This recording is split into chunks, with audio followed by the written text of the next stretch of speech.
এই প্রিয় মানুষেরা, কি অবস্থা সবার? কেমন আছো সবাই? তোমাদের ভাই বন্ধু জিয়া হাসান এখন রয়েছি রাজধানীর ঢাকা শহরের একটি বিখ্যাত জায়গা, দেশের সর্বোচ্চ বিদ্যাপীঠ ঢাকা বিশ্ববিদ্যালয় প্রাঙ্গণে রয়েছে এখন দোয়েল চত্বরে। পিছনেই মেট্রো রেলের স্টেশন অবস্থিত। তোমরা ঢাকা শহরের যে কোনো প্রান্ত থেকে আসতে চাইলে মেট্রো রেলের যে কোনো স্টেশনে উঠে তোমরা নামতে পারো ঢাকা বিশ্ববিদ্যালয় স্টেশন অথবা বাংলাদেশ সচিবালয় স্টেশন। নেমে তোমরা চলে আসতে পারো দেশের এই শ্রেষ্ঠতম একটি বিদ্যাপীঠ ঢাকা বিশ্ববিদ্যালয় প্রাঙ্গণে। পরিদর্শন করতে পারো, এখানের পরিবেশ দেখতে পারো কেমন। তো আমার ক্যামেরায়, আমার ভিডিও স্ক্রিনে তোমাদের দেখানোর চেষ্টা করি এখানের বর্তমান পরিবেশ কেমন।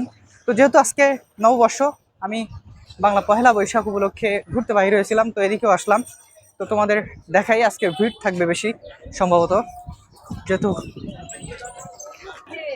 তো আজকে পয়লা বৈশাখ যেহেতু, তাই হচ্ছে ঢাকা বিশ্ববিদ্যালয় মূল ফটকে যাইতে দিল না, সবার জনসাধারণের প্রবেশ নিষেধ, শুধুমাত্র স্টুডেন্ট যারা আছে তারা সম্ভবত যাইতে পারবে।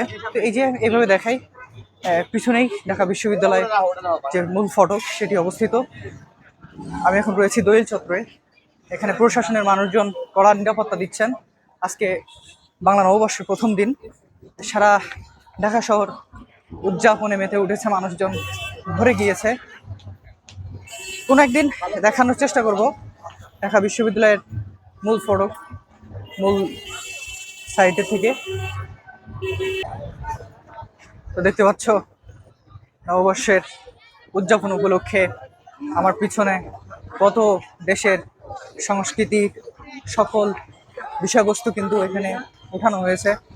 এখানে বেশিরভাগ প্রোডাক্ট কিন্তু বাংলাদেশের যেসব সাধারণ বস্তু আছে, যেমন পাট, দেশীয় প্রযুক্তিতে তৈরি সুতা, এগুলো দিয়ে বিভিন্ন বস্তু তৈরি করা, এগুলো সব এখানে উঠানো হয়েছে।